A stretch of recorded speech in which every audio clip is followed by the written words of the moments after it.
Magandang araw po sa inyo, Kuya Bari. Ganon din po sa lahat ng mga kasundong nakikinig sa inyong channel. Ako nga po ay nasisihan at natutuwa sa tuwing naririnig ko po ang mga kwento at karanasan ng mga nagpapadala sa inyo araw-araw. Araw-araw ko po kayong napapakinggan at marami akong natututunan sa inyong mga kwento. Isa po ako sa naengganyo ring magpadala sa inyo ng sulat. Nawa po ay inyong mapaunlakan ito. Siya nga po pala, ako po si Merto at nasa 85 taong gulang sa kasalukuyan. Kasalukuyang nakatira sa isang baryo sa bayan ng Negros. Ang aking ibabahagi na kwento sa inyo ay nangyari noong taong 1988. Kasama ko ang aking asawa at isang anak na si Nilo na nasa 21 taon. Ang ikinabubuhay po namin ay ang paggapas ng tubo sa malawak na tubuhan sa Negros. Minsan nagsasaka kami sa aming bukid upang kumita ng pera bilang pandagdag sa gastusin namin sa pang-araw-araw. Sa aming baryo po ay kilala akong matapang at walang inaatrasan na kahit na sino kapag ka ako ay nasa tama. Handa rin akong tumulong sa mga taong inaapi at inaapak-apakan. Iyon po kasi ang pinakaayaw ko sa lahat, at kapag kaalam ko na may kaya naman akong gawin ay hindi ako nagdadalawang isip na tulungan ang mga tao. Iyon naman ang ikinagagalit ng aking asawa dahil sa katapangan at sa prinsipyo ko. Ang inaalala niya, baka raw maraming magalit sa akin dahil sa mga pinaggagawa ko. Ngunit kahit anong sabihin niya po sa akin ay hindi ko rin pinakikinggan at sinusunod. Minsan ay yun ang dahilan kung bakit kami muntik nang maghiwalay dahil sa matindi naming sagutan at away. Mabuti na lamang at naisip nun na may anak pa kami at hindi pwedeng iwan na lamang namin siya. Naisip namin na hindi magiging maganda sa aming anak na si Nilo ang paghihiwalay naming dalawa. Kaya napag-usapan namin na ayusin ang problema sa aming dalawa. Nangako ako sa aking asawa na ititigil ko na ang pagtulong ko sa kapwa kung may nangangailangan ng tulong. Subalit hindi ako titigil sa pagpaslang ng mga aswang sa aming baryo at maging sa ibang bayan. Hindi lang namin yun pinaalam sa lahat dahil baka salakayin ng mga aswang ang aking pamilya. Ipinamana sa akin ng aking ama ang tungkulin na ito. Ipinasa niya sa akin ang kakaibang anting-anting na siyang kinatatakutan ng mga aswang at nagpoprotekta sa taong may hawak dito. Noong ipamana ito sa akin ng aking ama ay naging malakas na ako. Hindi ko na napigilan ang pagtulong sa aking kapwa at pagpatay sa mga masasamang nilalang. Hindi ko tinanggap noong unang ibinigay sa akin ito ni tatay. Ngunit nang maipaliwanag niya sa akin, ang lahat ay naunawaan ko na. Kaya naman, tinanggap ko ang misyon at tungkulin na ipasa niya sa akin. Naging maayos naman po ang pamumuhay ko hanggang sa nagkaanak nga kami ng aking asawa. Pero hindi mawawala ang mga ilan-ilan ng mga kapahamakan na aking naranasan sa pakikipaglaban sa mga aswang. Isang hapon, pagkatapos naming maggapas ng tubo sa tubuhan ng aming amo, ay nagpaalam ako sa aking asawa na si Nora. Tinanong pa nga niya ako kung saan daw ako papunta. Noong sinabi ko na kinakailangan ko nang gawin ang tungkulin ko, ay pinaalalahanan niya ako. Tumango naman ako sa kanya, saka ko isinuot ang aking salakot, saka isang mahabang itak sa aking baywang. Bali-balita kasi sa aming baryo na may bagong lipat na pamilya sa kabilang baryo ng aming nayon. Nagkalat din ang mga usap-usapan na aswang ang magpamilya dahil simula noong dumating ang mga ito ay may nawawala ng mga alagang hayop. Kaya naisipan ko na manmanan ang magpamilyang ito upang masiguro ko kung totoong aswang nga ang mga ito. Dumiretso ako sa kabilang baryo ng hapong iyon. Nagkunwari akong pupunta sa kaibigan ko na si Jose para hindi ako mahalata ng mga masasamang nilalang.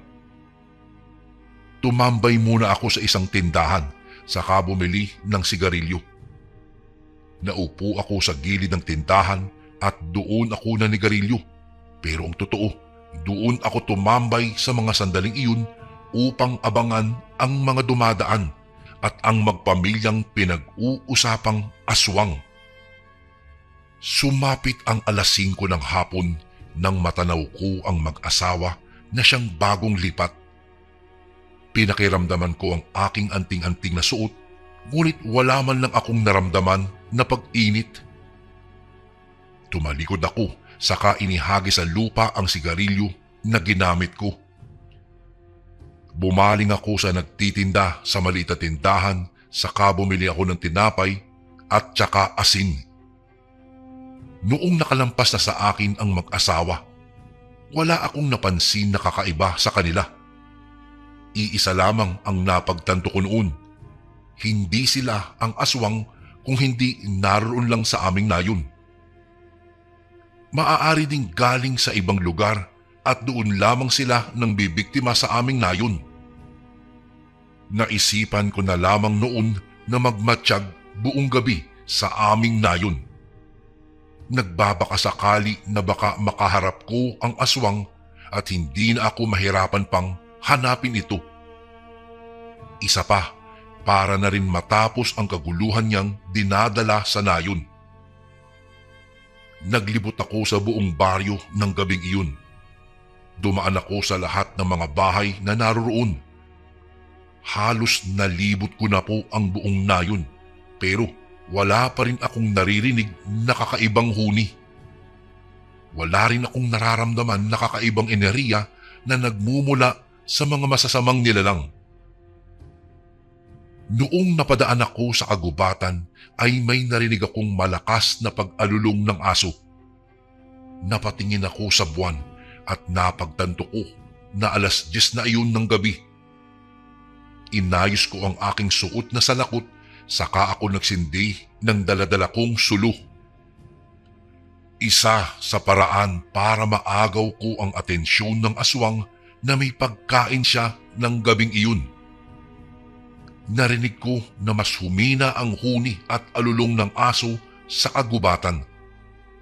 Napangisi ako nang maramdaman ko ang biglang pag-init ng aking anting-anting na suot-suot. Iisa lang ang ibig sabihin ng pag-init na iyon na aking suot. Malapit lamang ang aswang sa aking kinaroroonan. Naramdaman ko ang pagaspas ng pakpak sa aking uluhan. Agad naman akong yumuko nang umatake ito sa akin mula sa itaas. Hinugot ko ang aking mahabang itak mula sa baywang at hinarap ko ang manananggal na lumilipad. Sa wakas, natagpuan din kita. Wala kayong ibang ginawa dito kung hindi magdala ng perwisyo sa mga tao. Wala kayong karapatan na patayin at paslangin ng mga tao para lamang gawin ninyong pagkain. Ngayon, ako naman ang papatay sa iyo. Galit na bumulusok ang manananggal sa aking kinatatayuan. At akma na akong kakalmutin ng mahahaba nitong mga kuko nang tagain ko ang kanyang pakpak ng aking itak na hawak-hawak. Narinig ko ang pagsigaw niya ng malakas na tila ba siya ay nasaktan. Lumikha ito ng malakas na huni na parabang nagtatawag ito ng ibang kasamahan pa para patayin ako.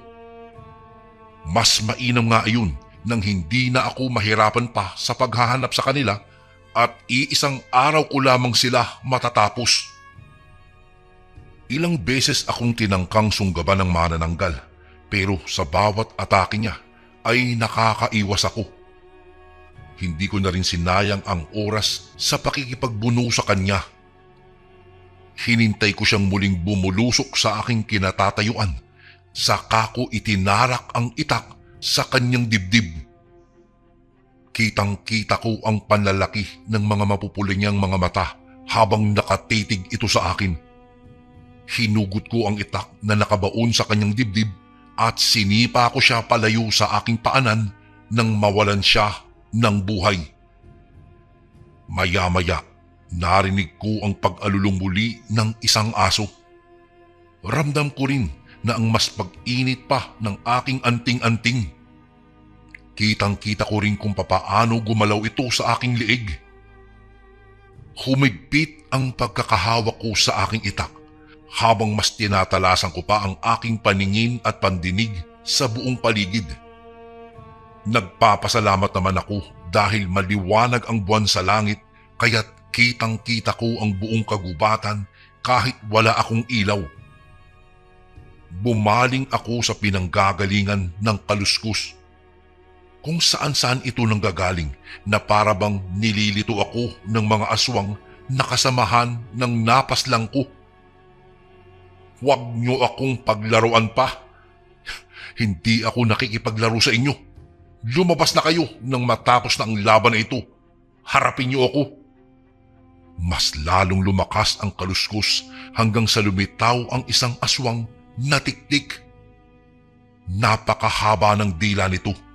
Makintab ang buong katawan na nakahubad. Mahaba at magulo ang itim na buhok. May mahahaba at matutulis pang pangil. Nagbabaga rin ang kanyang pulang-pulang mga mata. Hindi lang siya nag-iisa kung hindi 3 sila ng mga oras na iyon. Kitang-kita at basang-basa ko sa kanilang mga mata. Hindi man lang nila hinintay na makabuelo ako nang bigla na lamang nila akong sinunggabang 3. Sabay-sabay sila kaya nahirapan akong kalabanin sila. Nakalmot ako ng isang aswang sa aking likuran pero hindi ako tinablan dahil sa tulong ng aking anting-anting na suot. Bumaling ako sa kanya at walang pag-aalinlangan na hinataw ko sa kanya ang aking itak. Naputol ang kanyang kamay na siyang ikinagulat nito. Nanlaki ang mga mata niya habang nangingisay at natumba na sa lupa. Ang 2 namang natitira ay sinugod muli ako. Sinipa ako sa tiyan ng isa dahilan para mapaupo ako sa lupa. Sinuntok din ako ng isa sa aking pisngi. Ramdam na ramdam ko ang pagyanig ng mundo sa mga sandaling iyon, Kuya Bari. Ipinilig ko ang aking ulo ng ilang ulit. Tatayo na sana ako nang sakyan ako sa aking tiyan ng isang tiktik. Sinakal niya ako sa aking liig habang hinihigpitan niya ang pagkakasakal sa akin.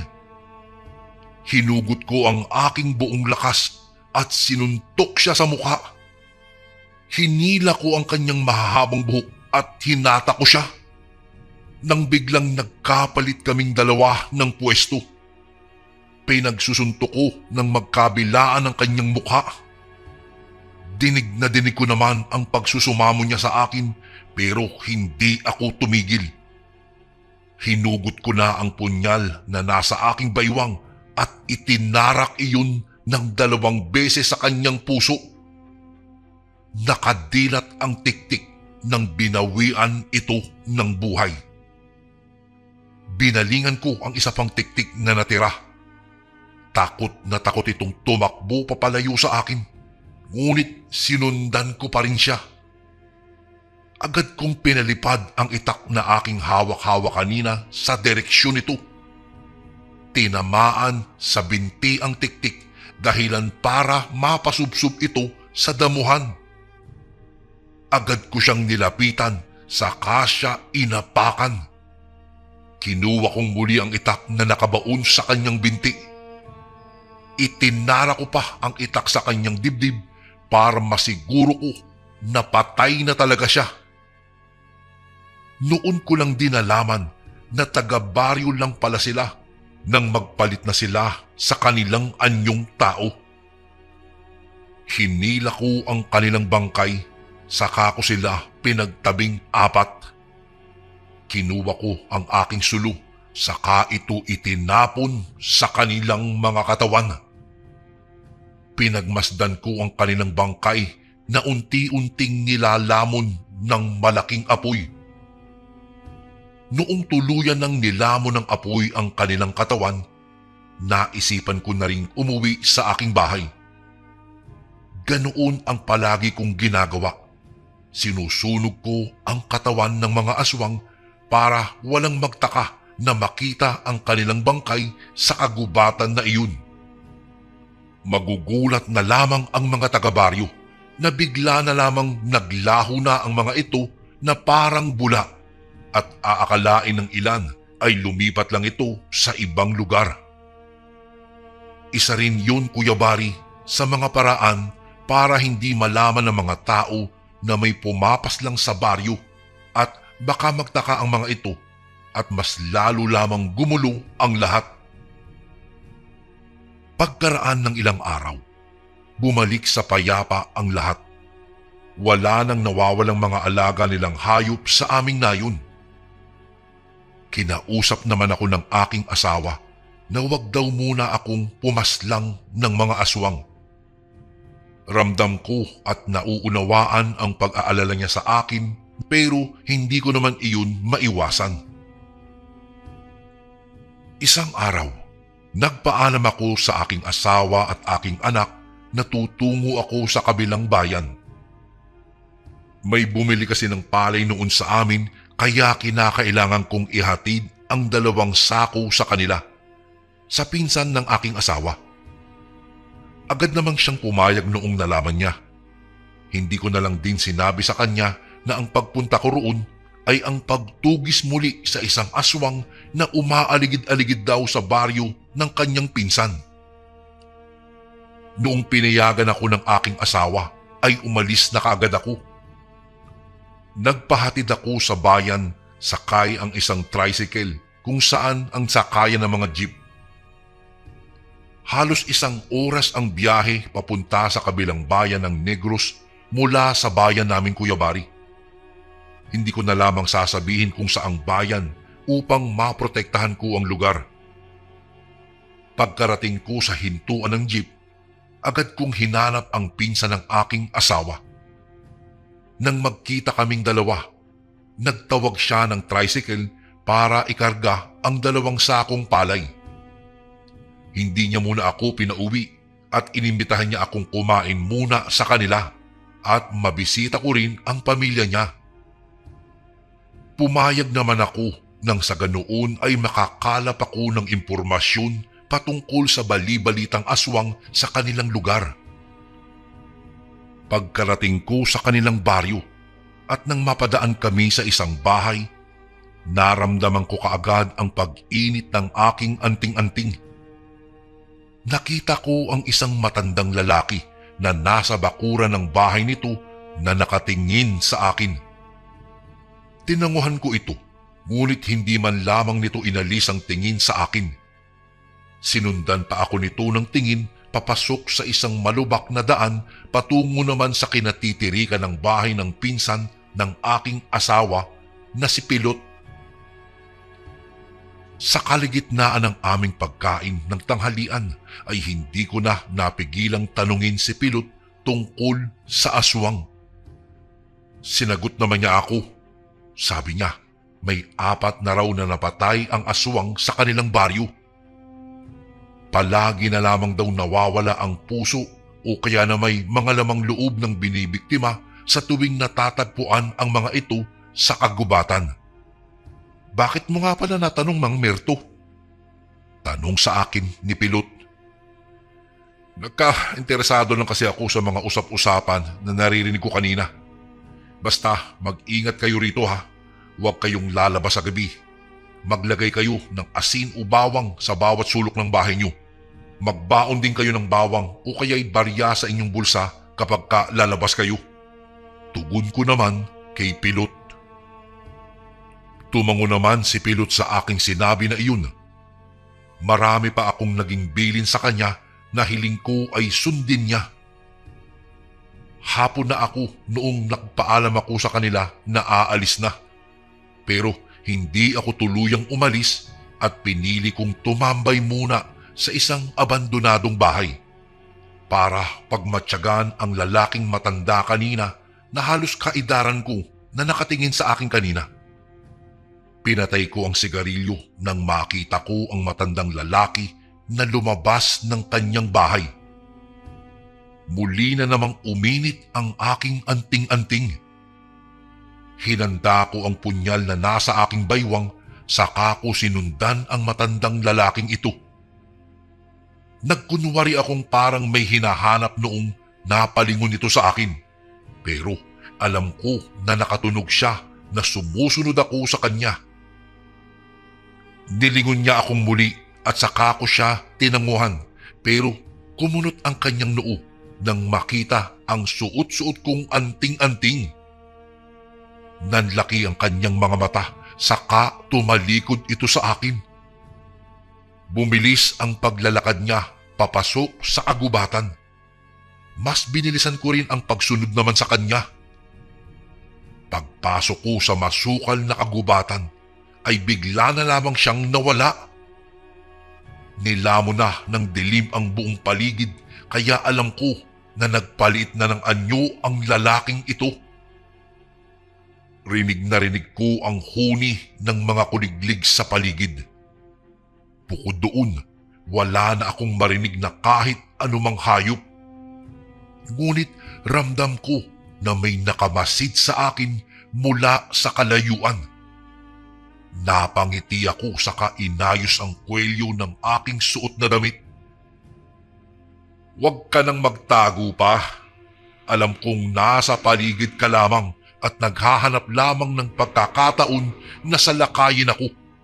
Pasensya na at pinuntahan kita dito ha. Nabalitaan ko kasi na marami ka nang pinaslang sa baryong ito. Kayo talagang mga salot, nagkalat kayo dito sa mundong ito. Sige, lumabas ka na at harapin mo ako. Pinakiramdaman ko naman ang buong paligid. Narinig ko ang kaluskos sa hindi kalayuan. Pagkatapos nun, lumabas na ang lalaki kanina habang may isang ngiti sa kanyang mga labi. Ngunit ang mga mata niya ay nagbabaga na habang ito'y nakatingin sa akin. Mukhang hinihintay nito ang pagkagat ng dilim bago siya tuluyang magpalit ng kanyang anyo. Agad siyang humalakhak na para bang iniinsulto ako. Tinanong niya ako kung bakit ako naroroon at ang lakas daw ng loob kong pumunta pa sa teritoryo niya. Ginitian ko lamang siya pabalik, saka sinabihan na namamaho siya at isang salot na nilalang sa lipunan.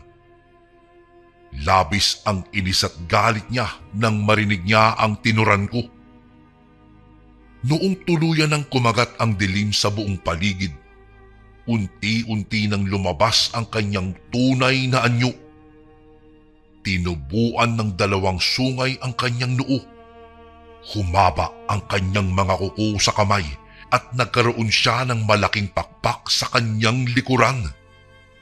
Naging isa siyang mabangis na ibon. Wala siyang hinintay pa na pagkakataon at agad siyang lumipad patungo sa akin habang nakabuka ang mga kuko niya sa kamay. Umiwas naman ako sa kanyang pag-atake. Gumulong ako sa lupa ng makailang beses nang sunod-sunod niya akong atakihin. Para bang hindi niya ako binibigyan pa ng pagkakataon na atakihin ko naman siya. Hinayaan ko siya hanggang siya na mismo ang napagod. Inis na inis siyang nagpakawala ng tunog habang nakatitig sa akin. Kumuha ako ng isang dakot ng asin sa aking bulsa at mabilis ko itong isinaboy sa kanya. Pinagaspas niya ang kanyang pakpak nang mapaso ang kanyang balat dahil sa asin. Ngunit hindi siya natinag. Mabilis kong tinakbo ang aming distansya at hinawakan ko ang kanyang pakpak. Buong lakas ko siyang hinatak at ibinagsak sa lupa.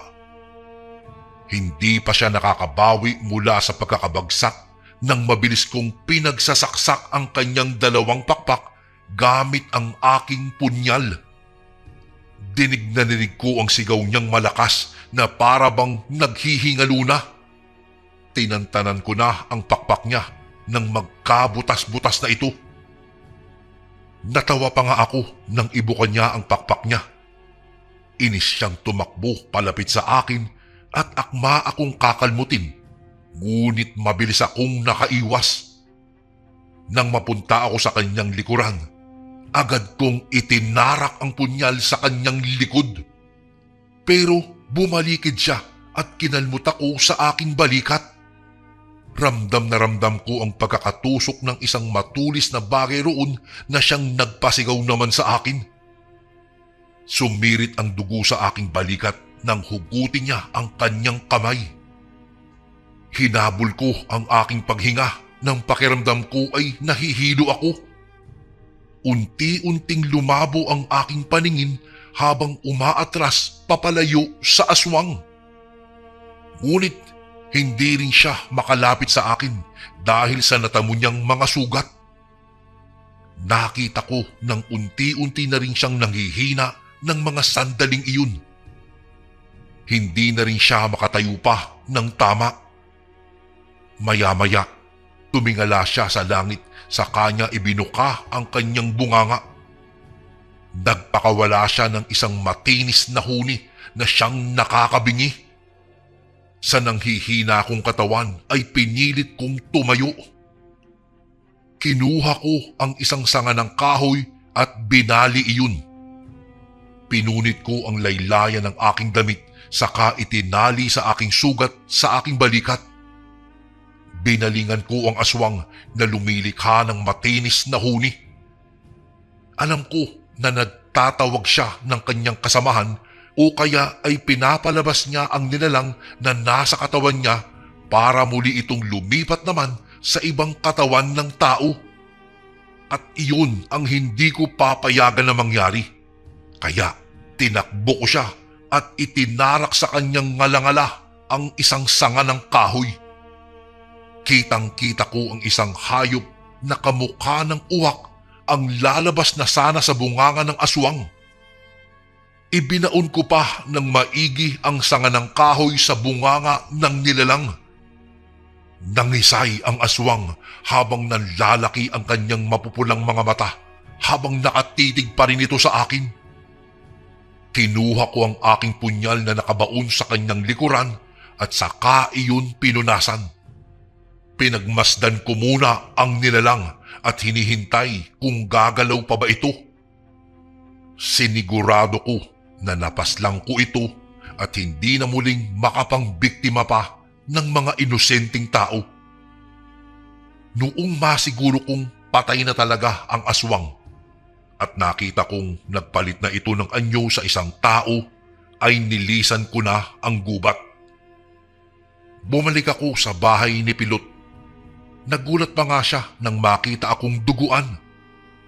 Tinanong niya sa akin kung ano ang nangyari at sinabi ko naman sa kanya na nakipagbuno ako sa aswang na muntik na akong atakihin. Napadasal naman siya nang wala sa oras. Ginamot niya ang mga sugat ko hanggang sa naging maayos na iyon.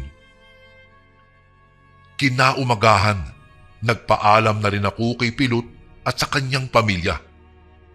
Umuwi ako sa amin at agad naman akong tinalakan ng aking asawa na puno ng pag-alala.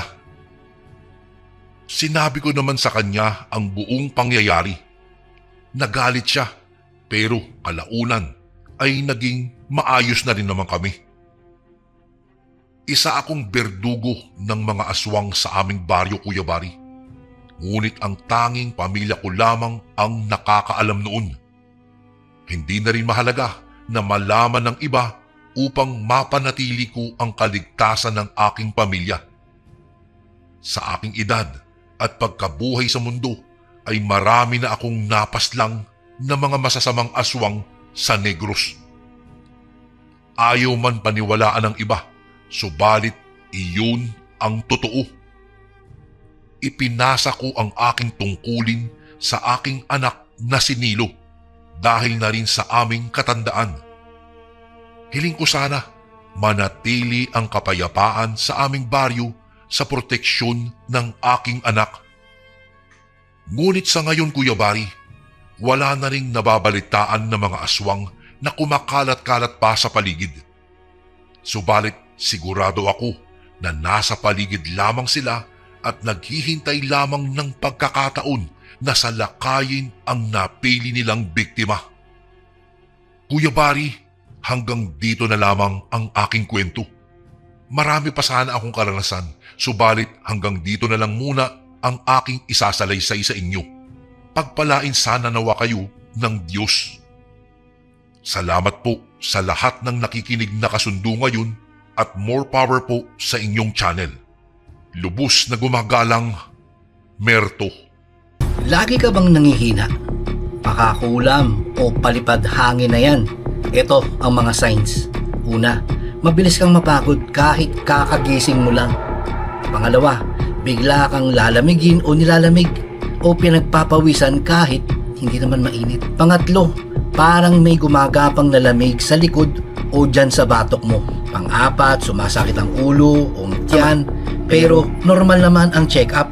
At ang panglima, pakiramdam mo ay parang may kumukuha ng lakas mo araw-araw. Kaya marami sa amin ang kumuha ng Kaligon Bracelet bilang personal na panangga. Ang Kaligon Bracelet ay espiritual na panangga laban mo sa kulam, barang, tigalpo, palipad hangin, usog at lahat ng anyo ng sumpa. Kasama na dito, kapatid, ang rebuelta o ang pagbabalik ng sumpa sa nagpadala nito. Kargado din ito ng mga Latin na dasal mula sa ating mga kaibigang manggagamot at antingero. Simple lang kasundo, isuot mo lang ito. Malaki ang tulong nito, lalong-lalo na kung madalas kang manghina. Nasa baba ang yellow basket. Kung hindi mo makita, isearch mo lang sa Lagbantay Kaligon Bracelet.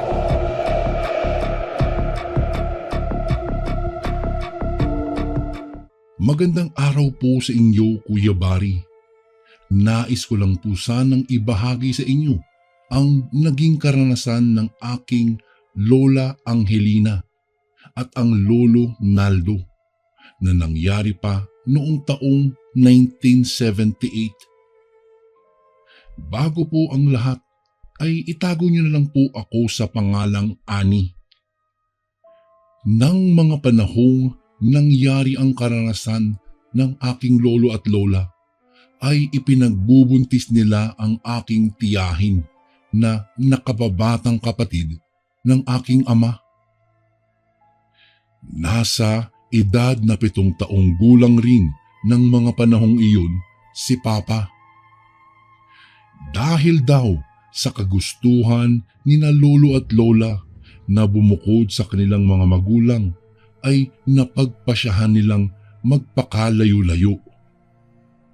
Napadpad nga po sila noon sa isang probinsya kung saan wala silang kakilalang ibang tao. Iyon po kasi ang gusto nila, ang makapagsimula ng kanilang pamilya sa tahimik at wala silang gaanong kakilala. Sigurado na ba kayo sa desisyon ninyo? Tanong daw noon ng ina ni Lola Angelina sa kanya.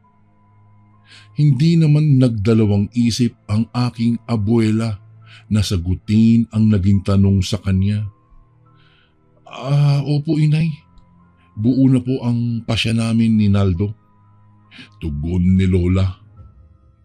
Napatango lang naman ang kanyang ina at sinabi na lang sa kanya na wala nang magagawa pa ang mga ito sa desisyon ni na lolo at lola. Subalit, bago pa man sila makaalis noon sa poder ng mga magulang ni Lola, ay pinaalalahanan pa sila ng mga ito. Kung saan man ang balak ninyong manirahan, ay mag-iingat kayo roon, lalo na at malayo kayo sa amin. Ingatan nyo ang mga anak ninyo, lalo na iyang pinagbubuntis mo, Angelina. Alam mo naman sigurong mabango ang sanggol na nasa sinapupunan mo pagdating sa mga aswang. Wika ng ina ni Lola. Tumango naman ang aking abuela sa kanyang ina bilang tugon. May bahay na ba kayong matutuluyan sa lugar na iyon? Tanong naman ng ama ni Lola. Napatingin naman si Lola kay Lolo kung kaya ito na ang sumagot sa naging tanong ng ama ni Lola. Opo itay, may nakita na po kaming uupahang bahay doon kung kaya kinuha ko na. Tugon ni Lolo Naldo. Mabuti naman kung ganun at hindi na kayo mahihirapan pang maghanap ng matutuluyan nyo doon. Iyon na lang ang nasabi ng ama ni Lolo kung kaya namutawi ang ilang sandaling katahimikan sa pagitan nilang lahat. Makalipas naman ang ilang sandaling katahimikan ay muling nagsalita si Lolo Naldo. Ramdam kasi nito na tila hindi sang-ayon ang ina ni Lola na umalis sila sa bahay ng mga ito at magpakalayo-layo. Hindi naman maintindihan ni Lolo kung bakit, pero hindi na lang niya iyon pinagtuunan pa ng pansin dahil ang mas mahalaga naman sa kanya ay sang-ayon din si Lola Angelina sa kanya na bumukod na lamang sila sa mga magulang nito. Huwag po kayong mag-alala sa amin, inay. Kung sakali namang pong may mangyaring hindi maganda doon sa aming lugar na lilipatan, ay uuwi po kami kaagad dito. Wika naman ni Lolo Naldo sa mga magulang ni Lola. Napatango na lamang ang mga ito at muling pinaalalahanan ang mag-asawa na mag-ingat. Matapos naman ang pamamaalam ng aking abuelo at abuela sa kanilang mga magulang ay umalis na ang mga ito. Nagsimula na ang kanilang pagbiyahe patungo sa probinsyang balak nilang lipatan. Hila-hila pa noon ni Lolo si Papa, habang si Lolo naman ang bumubuhat ng kanilang mga dalang gamit. Hindi na rin sila nag-aksaya pa ng oras at hinanap na nila ang bahay na kanilang titirhan sa lugar na iyon. Ang hindi lang maiwasang isipin ni Lola ay kung bakit ganoon ang kanyang nararamdaman at maging ang mga titig sa kanila ng mga taong nadadaanan nila. Dahil doon ay lumapit si Lola kay Lolo at saka bumulong ito sa kanyang asawa. Hindi mo ba napapansin ang mga, tingnan mo yung mga tao dito? Sa tansya ni Lola Angela ay nasa humigit kumulang 6 na oras ang kanilang naging pagbiyahe bago nila narating ang probinsyang iyon.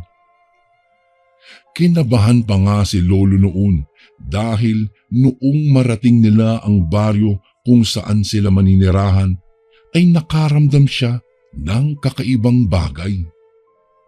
Hindi niya alam kung bakit mabigat ang kutob at loob niya sa lugar na iyon. Subalit, wala na rin siyang nagawa pa dahil nandoon na sila. Kahit na ganoon na nga ang nararamdaman ni Lola, ay nagpatuloy pa rin sila ni Lolo sa kanilang paglalakad patungo sa bahay na uupahan nila. Napapahawak na lang si Lola sa aking abuelo, lalo na kung may nakakasalubong silang matalim ang tingin sa kanila. Makalipas ang mahigit kumulang 20 minutos na paglalakad nila ay narating na nila ang bahay. Mas lalo pang nadagdagan ang kabang nararamdaman ni Lola nang makita ang kabuuan ng lugar kung saan naroroon ang bahay.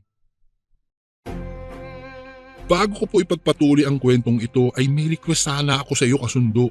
Isang pindot lang ito kasundo sa subscribe button namin. Malaking tulong po ito sa amin kasundo upang mapagpatuloy pa namin ang mas marami pang magagandang kwento. Salamat sa pag-subscribe mo, bagong kasundo.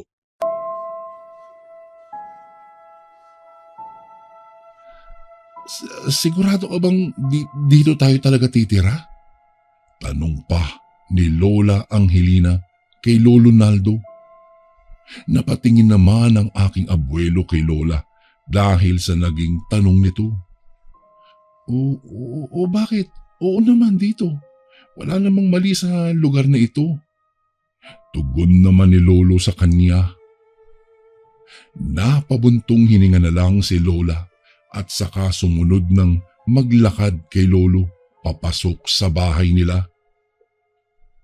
Habang naglalakad noon si Lola ay hindi niya maiwasan ang magpalinga-linga sa kanilang paligid. Hindi kasi niya naisip na ganoon pala ang lugar na kanilang titirhan. Ayon kasi sa kanya, malapit na sa agubatan ang bahay na uupahan nila.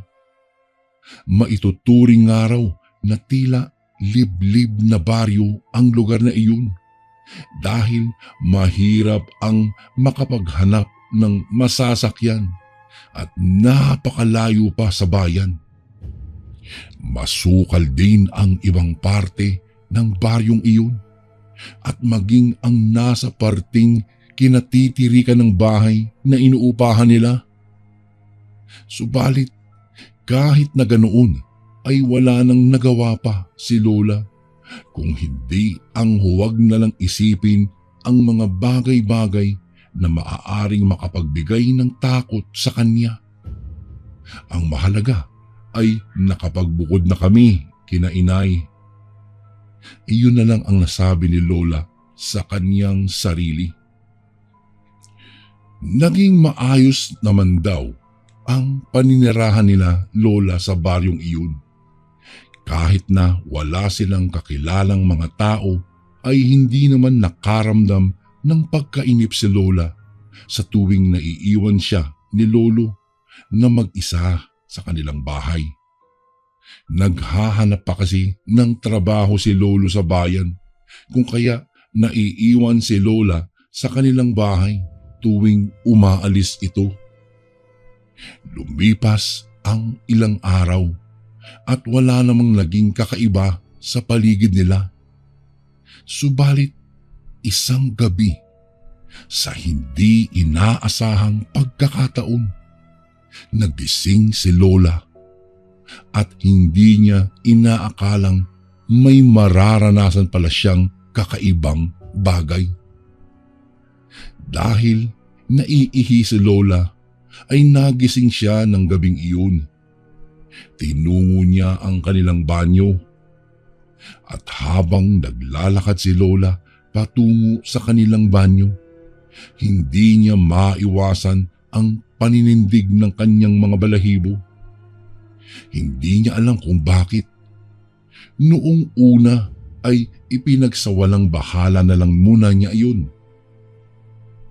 Nang mga panahong iyon ay tanging gasera lang ang nagsisilbing ilaw nila.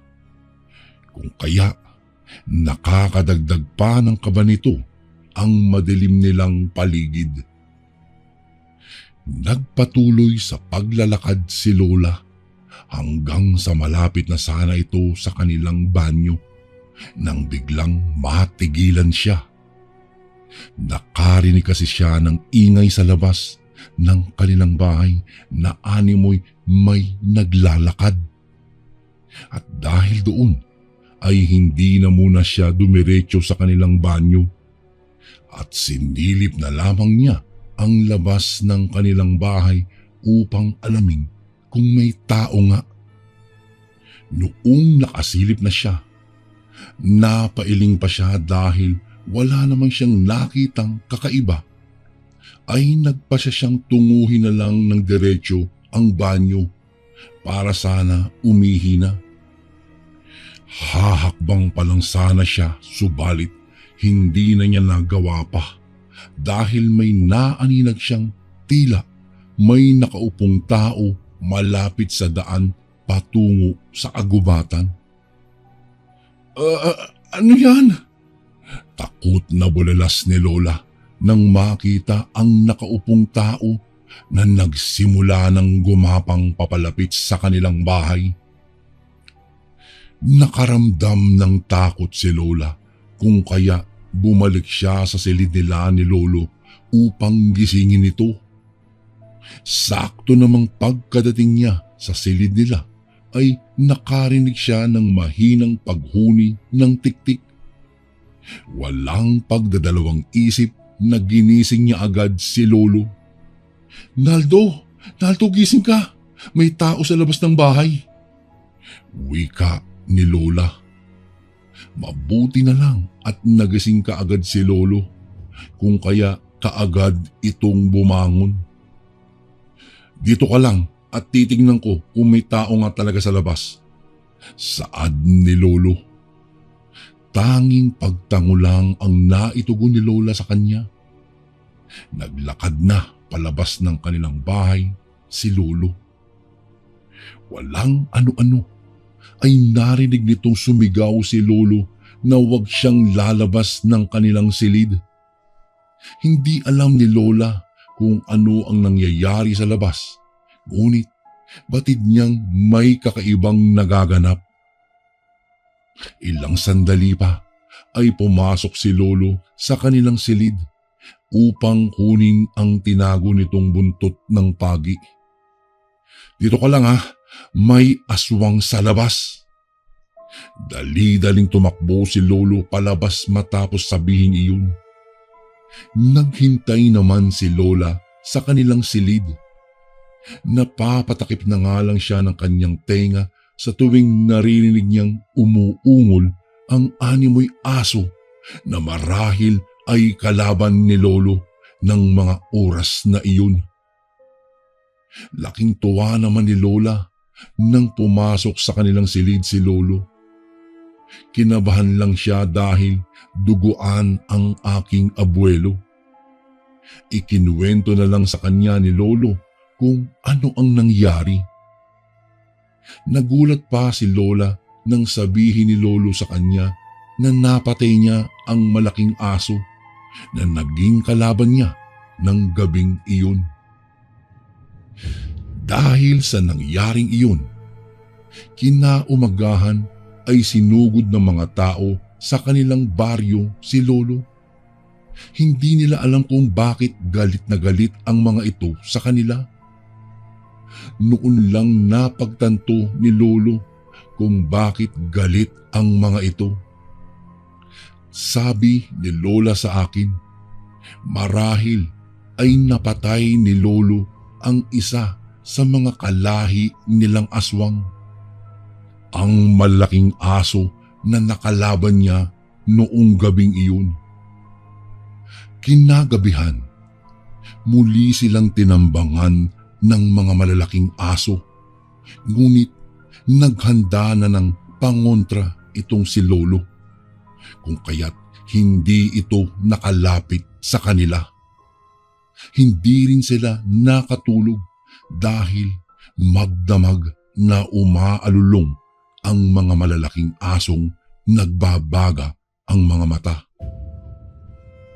Kinabukasan, umalis na lang sina Lolo at Lola sa lugar na iyon at bumalik na sa poder ng kanilang mga magulang dahil sa takot na mabiktima sila ng mga aswang sa baryong iyon.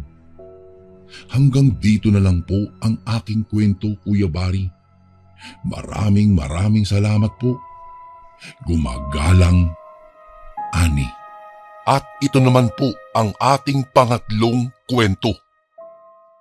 Bago ko po simulang ibahagi ang kwentong ito, nais ko lang po kayong batiin ng isang maganda at mapagpalang araw sa lahat ng magiliw niyong tagapakinig at sa butihin nating narrator na si Kuya Bari.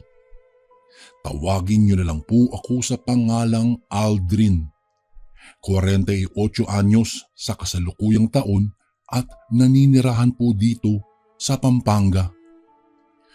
Ang karanasan kong ito ay nangyari dekada 90 at ang edad ko po noon ay 16 anyos at naganap po ito sa probinsya ng Agusan del Sur kung saan naninirahan ang mga magulang ko. Kuya Bari, hindi ko na po babanggitin pa ang baryo kung saan namin ito naranasan bilang respeto na rin sa mga naninirahan sa baryong iyon at bilang respeto na rin po sa asawa ng aking kaibigan.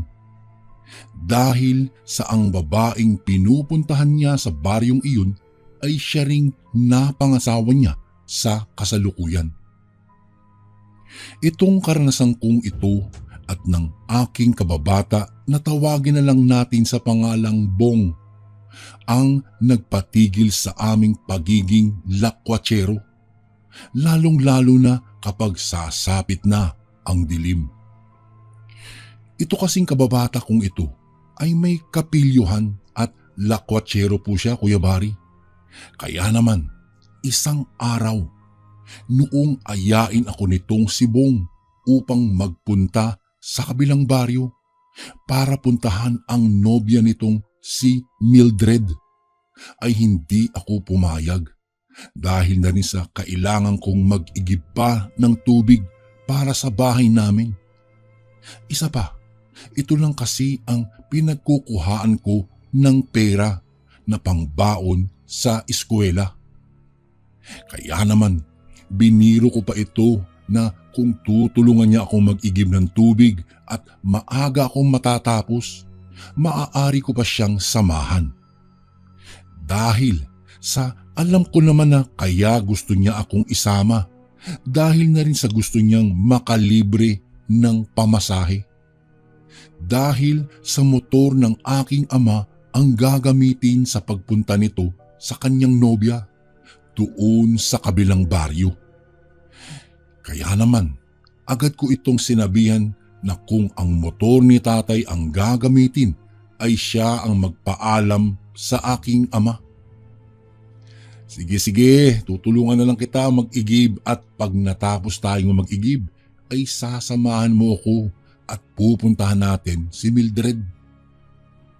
Wika niya sa akin, kaya nag-aalangan akong tumango. Dahil panigurado kasing hindi ako papayagan ni nanay at tatay, lalo na at magdidilim na. Ano ka ba naman, tol? Wala ka bang tiwala sa akin? Ako nang bahala kay Tito Minyong at kay Tia. Alam ko namang hindi nila ako matitiis eh. Aba. Kung magsalita ka, parang ikaw ang anak sa ating dalawa ha. Sagot ko pa dito sa pilyong kaibigan ko. Dahil sa totoo lang naman talaga, hindi siya matitiis ng mga magulang ko. At pag magkasama nga kami ni Bong at ng aking mga magulang ay mas mukhang anak pa nila si Bong kaysa sa akin. Kaya naman, hindi na ako magtataka kung papayag sila nanay at tatay kapag si Bong ang nagpaalam sa kanila. At ayun nga, Kuya Bari, nang magpaalam naman si Bong ay walang pagdadalawang isip na nagwika si tatay. Sige. Basta ba'y maiuwi niyo ang motor ng buo at walang bawas ha. At nang sabihin iyon ng aking tatay, agad namang kinatuwa ito ni Bong. Kaya naman, naggayak na kami dahil na rin sa mahigit 1 oras din ang kakailanganin naming biyahe ng motor para makarating sa bahay nila Mildred. Noong mahigit kalahating oras na kaming bumabiyahe, nang bigla na lang may isang matandang lalaki ang pumara sa amin at makikisakay sana ito patungo sa baryo kung saan kami pupunta. Kaya naman, sa awa sa matanda ay agad namin itong pinasakay dahil doon din naman kami papunta. Noong makasakay na ito ay nagpatuloy na kami sa aming pupuntahan nang makadaan na kami sa madilim at walang kabahayan ay nagwika ang matanda. "Mga iho, ibaba niyo na lamang ako doon banda sa malilim na parte ng kalsada." Agad naman namin iyon pinagtaka dahil sa wala itong dalang kahit anong ilawan ang matanda. Dagdag pa sa pagtataka namin dahil sa ang piniliang babaan ng matanda ay ang parte kung saan walang mga kabahayan at walang poste ng ilaw. Kaya naman, tinanong ito ni Bong na kung sigurado ba ito na gusto niyang bumaba sa parteng iyon. Agad namang nagwika ang matanda na doon sa likod ng mga nakatanim na puno ng mangga ang bahay niya, kaya doon na lang siya ibaba. Kaya naman nang makarating kami sa parteng tinutukoy nito ay agad na akong huminto upang ibaba nga ang matanda. Nang makababa itong matanda ay nagpatuloy pa kami sa aming biyahe dahil sa nasa dulong parte ng baryong iyon ang bahay nila Mildred at ang tanging ilaw namin ay ang nag-iisang ilaw ng motor. Kaya naman lubos ang kabako ng mga oras na iyon sa di malamang dahilan. Noong malapit na kami sa bahay ng nobya nitong si Bong, nang bigla na lang kaming nakaamoy ng masangsang na parabang nabubulok na patay na hayop. Kaya naman nagsalita itong si Bong. Tol, naaamoy mo ba yung naaamoy kong iyon?" Tanong nito sa akin. Noong maamoy ko iyon, nagwika pa ako sa kanya na baka may patay lang na daga na nasa paligid at kasalukuyang nabubulok ito. Bago ko po ipagpatuloy ang kwentong ito ay may request sana ako sa iyo kasundo. Isang pindot lang ito kasundo sa subscribe button namin. Malaking tulong po ito sa amin kasundo upang mapagpatuloy pa namin ang mas marami pang magagandang kwento. Salamat sa pag-subscribe mo, bagong kasundo. Nang may madaanan na kaming mga kabahayan at mga ilaw sa gilid ng daan, nawala naman ang kabako sa dibdib na kanina pa bumabahala sa akin. Kaya naman nagpatuloy pa kami nang mapansin ko ang isang kakaibang aso sa gitna ng daan at agad akong napahinto. At nagtanong ako sa kaibigan kong ito kung nakikita ba niya ang asong kakaiba, ang laki, at para bang nag-aabang ito sa pagdaan namin. Noong huminto ako ay nakatitig ito na para bang kahit anong oras ay aatake ito. Kaya naman agad kong tinanong si Bong kung tutuloy pa ba kami. Sumagot naman ito sa garalgal na boses. Oo naman tol. Malapit na tayo eh. Kung babalik pa tayo, madadaanan na naman natin yung madilim at walang kabahayan na parte ng baryong ito. Kaya naman wala na akong nagawa pa dahil sa tama naman ang sinabi ng kaibigan kong ito na kung babalik kami ay mas delikado lalo na kapag hinabol kami ng asong ito. Dahil sa paniguradong walang makakarinig ng aming mga sigaw kung sakaling babalik kami dahil sa walang mga kabahayan sa parteng iyon at walang kahit anong ilaw sa gilid ng kalsada. At dahil sa naisip ko na kung hahabulin kami ng asong ito at magsisigaw kami ay may makakatulong sa amin dahil sa maraming kabahayan na sa parteng iyon. Kaya naman agad kong pinakapit ang kaibigan kong ito dahil kung hindi kakapit ay mahuhulog ito. Dahil na rin sa malubak ang daan na iyon. Noong makabuelo kami ay agad kong pinaharurot ang motor. At nang malapit na kami sa asong iyon ay napapikit na lang kami at napasigaw sa takot. "Tulong po! Tulong!"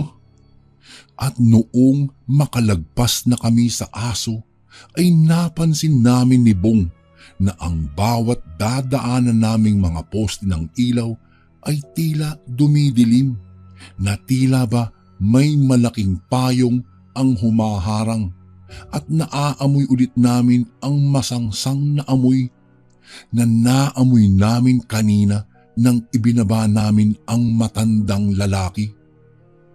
At nang malapit na kami sa bahay ng nobya nitong si Bong, nang may marinig kaming mga tunog ng ibon at pagaspas na tila malaking pakpak ng ibon. Nang papalapit na kami ay nagsisigaw itong si Bong at nang nasa bakura na kami ng bahay nila Mildred, nang makita namin ang tatay nitong si Mildred at may dalang ilawan, agad kaming nagtalunan sa motor at tumakbo papasok sa bahay nila nang marinig namin ang tatay nitong si Mildred na nagsisigaw at hinahamon ang nilalang na bumaba. Maya-maya pa ay bigla na lang nawala ang tunog na naririnig namin at pumasok ang tatay nito at nakangiting tumingin sa aming dalawa ni Bong at nagwika ng, "Nako, kayo talaga. Bakit naman kasi kayo nagpunta pa ng ganitong oras? Hindi ba nakarating sa baryo nyo na may aswang na gumagala dito? At ang pinaghihinalaan ay ang bagong lipat na matandang lalaki doon sa parting walang kabahayan?" Noong marinig namin iyon, ay agad naming naikwento ang matandang naging pasahero namin at naalala ko kung saan ito bumaba.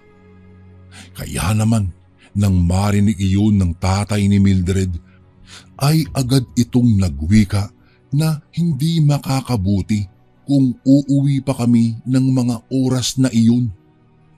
Kaya naman, nagpalipas na lang kami ng gabi sa bahay nila Mildred. Kinabukasan naman ay agad namin tinignan ang motor ng aking tatay dahil na rin sa iniwan namin itong nakatumba sa labas ng bahay nila Mildred. Kaya naman paniguradong marami itong gasgas at paniguradong sasabunin kami ni tatay dahil sa motor. Dagdag pa dito ay ang hindi namin pag-uwi kagabi. Kaya naman nang matapos kaming makapagkape ay agad kaming naghanda pauwi dahil sa paniguradong galit na ang mga magulang namin sa amin. Noong makauwi kami ay hindi nga kami nagkamali dahil malayo pa lang ay nakikita na namin ang mga magulang namin na nasa labas na ng bahay at nakatitig ng masama sa amin. Simula po ng karanasan kong iyon ay hindi na ako sumama pa sa kaibigan kong ito hanggang sa mabalitaan ko na lang na naikasal na ito kay Mildred. Isang karanasan na minsang nabingit ang aming buhay dahil sa pasahero. Hanggang dito na lang po ang aking kwento, Kuya Bari. Maraming salamat po. Gumagalang, Aldrin. Lagi ka bang nangihina? Pakakulam o palipad hangin na yan? Ito ang mga signs. Una, mabilis kang mapagod kahit kakagising mo lang. Pangalawa, bigla kang lalamigin o nilalamig o pinagpapawisan kahit hindi naman mainit. Pangatlo, parang may gumagapang na lamig sa likod o dyan sa batok mo. Pang-apat, sumasakit ang ulo o tiyan, pero normal naman ang check-up. At ang pang-lima, pakiramdam mo ay parang may kumukuha ng lakas mo araw-araw. Kaya marami sa amin ang kumuha ng Kaligon bracelet bilang personal na panangga. Ang Kaligon bracelet ay espiritual na panangga laban mo sa kulam, barang, tigalpo, palipad hangin, usog at lahat ng anyo ng sumpa. Kasama na dito, kapatid, ang rebuelta o ang pagbabalik ng sumpa sa nagpadala nito. Kargado din ito ng mga Latin na dasal mula sa ating mga kaibigang manggagamot at antingero. Simple lang kasundo, isuot mo lang ito. Malaki ang tulong nito, lalong-lalo na kung madalas kang manghina. Nasa baba ang yellow basket. Kung hindi mo makita, isearch mo lang sa Lagbantay Kaligon Bracelet.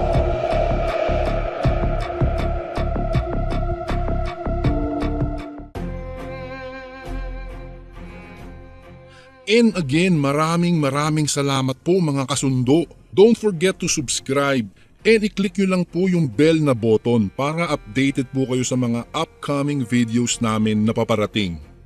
Maraming salamat po ulit. God bless and ingat po lagi dyan. Ito po si Kuya Bari at ako ang Sundo.